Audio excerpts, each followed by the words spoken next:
Eternal Record Bible, dictated by Yeshua HaMashiac, transcribed by Heaven's 12th General. This is the Testament of the 12 Patriarchs. Preface, Throne Room Word of Yeshua. Concerning the Testaments of the 12 Patriarchs. Beloved, the book that men call the Testaments of the 12 Patriarchs is the farewell witness of the sons of Jacob, each one speaking from his deathbed as a father to his children. These were not idle words, but prophetic scrolls sealed in their bones. And when they opened their mouths, eternity bore witness. Each spoke of his own failures, his own sins, and of the mercy and justice of God. They did not glorify themselves, but pointed forward to me, the Anointed One, who would come from their line. This is why the rulers of religion cast it aside, for it pierced the veil. In those pages, Judah testifies of the king who will spring from his loins. Levi speaks of the great priest, not of Aaron's order, but of heaven's. And Joseph reveals the suffering Redeemer who is betrayed by his brethren, yet saves them all. The enemy feared this testimony because it left no room for blindness. It proclaimed that the Messiah would suffer, die, and rise long before I walked the earth. It was removed by councils of men who sought to control what was read. They weighed words, not by my spirit, but by their fear of losing power. They kept what they could twist. It was removed by councils of men who sought to control what was read. They weighed words, not by my spirit, but by their fear of losing power. They kept what they could twist for themselves, and they hid what bore my fingerprints too clearly. For if Israel had held fast to these testaments, they would have recognized me without stumbling. Yet I have kept them hidden until this generation, that the remnant may hear the voices of their fathers and know that I was the promise from the beginning. These writings burn with repentance, with warnings against lust, greed, envy, and idolatry. They reveal that no tribe was pure, and yet from every tribe I raised a voice that would bear witness of me. They were removed because they unveiled both the darkness of the flesh and the light of the kingdom too clearly.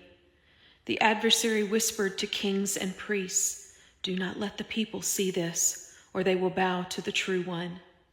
So they silenced the testimony. But I am the keeper of scrolls, and nothing is lost to those who walk in truth.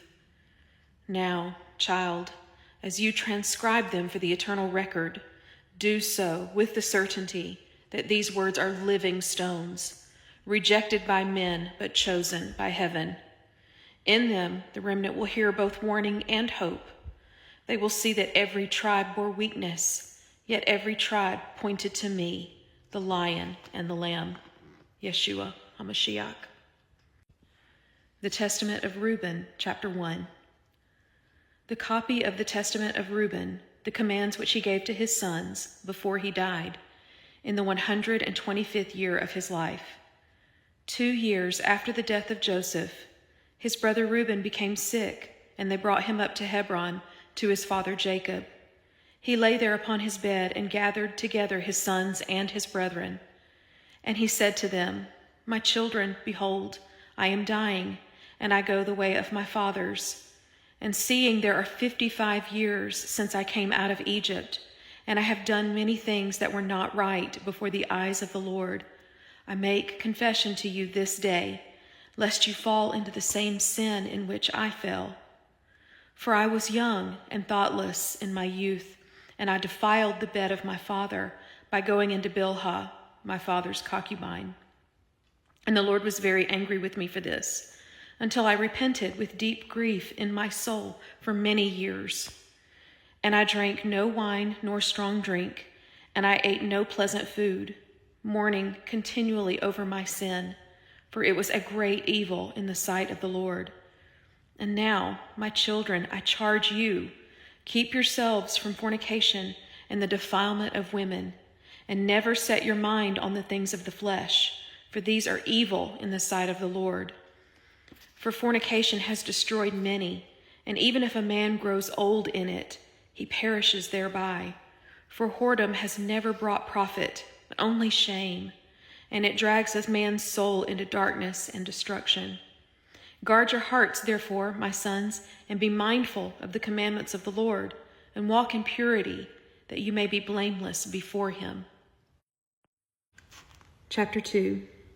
For concerning fornication, my children, it is the first and greatest command of the law to guard yourselves from it, for it separates the soul from God and brings it near to idols, because it deceives the mind and blinds the understanding. For fornication has destroyed many men, and it has led many down into Sheol before their time. For it has corrupted even mighty men of valor, and turned them aside from truth into shame, for even kings were overthrown by it. Keep, therefore, my children, from your sisters and from the daughters of the nations, and do not take to yourselves wives from among them, lest you fall into transgression, as I fell. For until my father Jacob was departed from Mesopotamia to his father Isaac, we did not know of this sin, but the daughters of the Canaanites taught it to us. And I took Bilhah, the concubine of my father, when I was 30 years old, and I knew my sin was great, for I had uncovered the nakedness of my father's bed.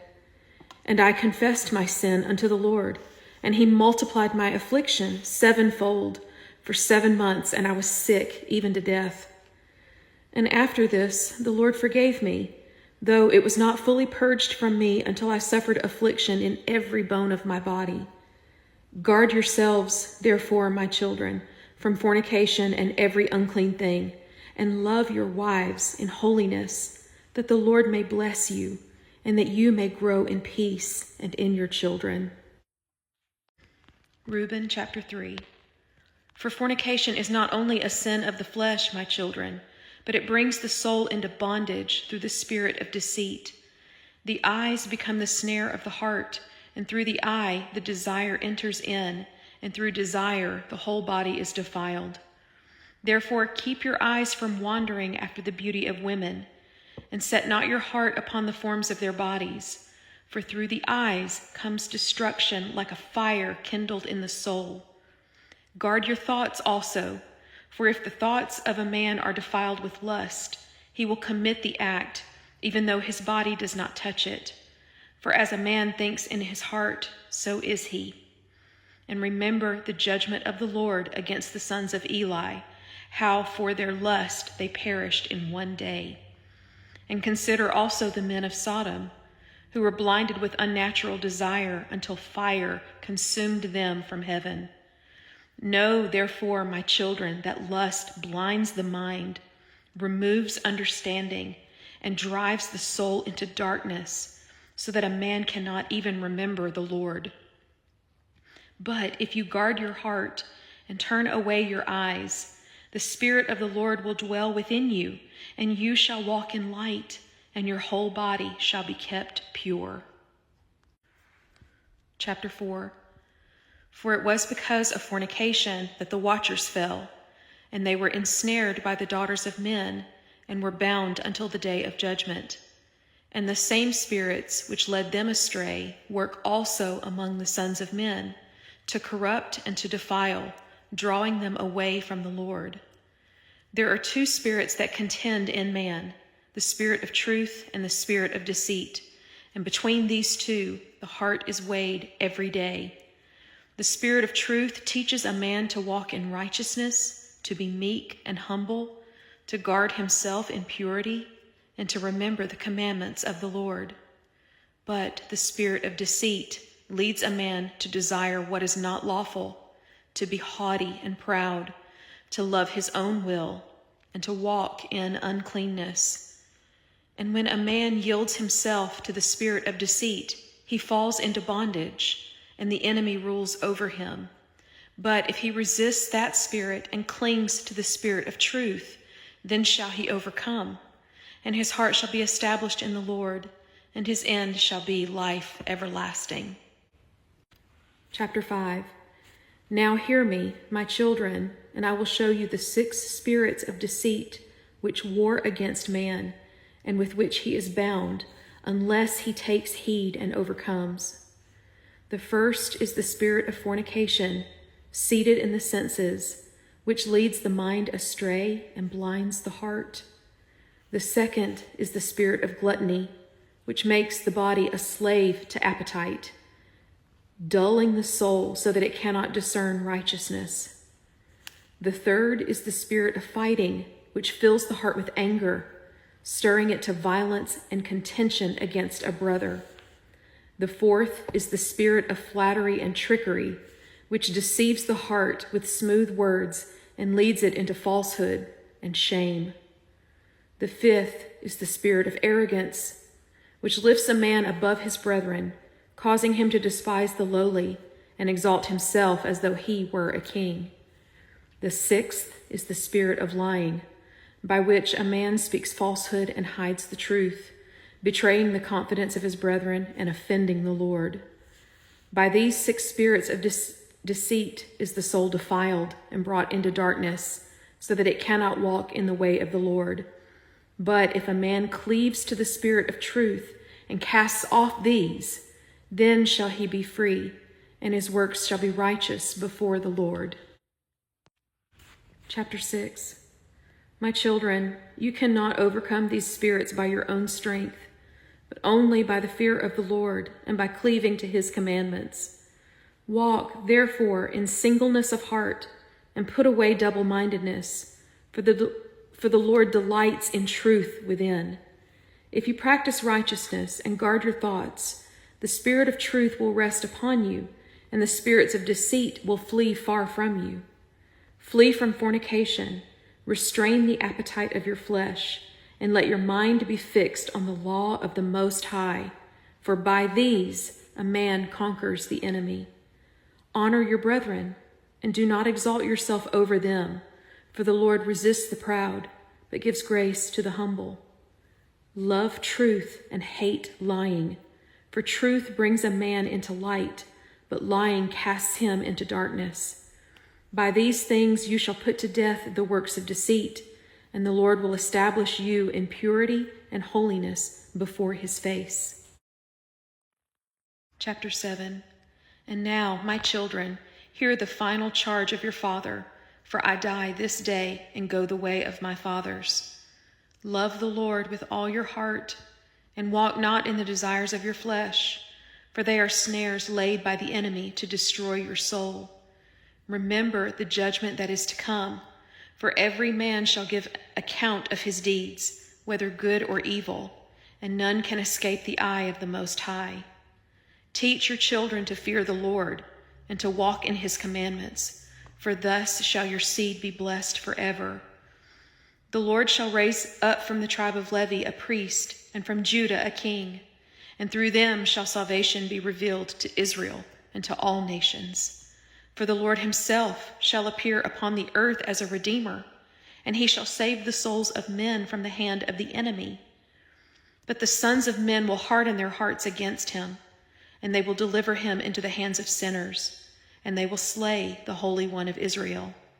Yet he shall rise again with power and glory, and his kingdom shall have no end. Now, therefore, my children, cling to righteousness and to the fear of the Lord, for in these things shall your hope be found in the day of visitation. The Testament of Simeon. Chapter 1. The copy of the words of Simeon, which he spoke to his sons before he died, in the 120th year of his life. He said to them, Hearken, my children, to Simeon your father, and I will declare to you what things I have in my heart. I was born of Jacob, and my mother was Leah, and my father loved Rachel more than Leah. Yet the Lord opened the womb of my mother, and through her I was born the second son of my father. I was strong in body, swift in spirit, and jealous of Joseph, because my father loved him more than all of us. In my anger and envy, I conspired against him. For I desired to destroy him from the earth, because his dreams exalted him above us. But the Lord of our fathers delivered him out of my hands, For his purpose was with Joseph, and I knew not that I was fighting against God. Now, therefore, my children, guard your hearts against envy and hatred.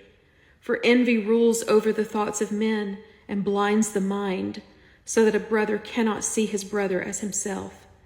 Envy works like a poison, destroying love, dividing families, and driving the soul into darkness and death. Chapter 2. For envy, my children, is the mother of hatred, and it brings forth strife and violence, and it stirs up bloodshed. By envy, Cain slew Abel, for his works were righteous, and the Lord accepted him, but Cain's deeds were evil. By envy, the brothers of Joseph sold him into Egypt, for the hand of the Lord was upon him, and they could not endure it.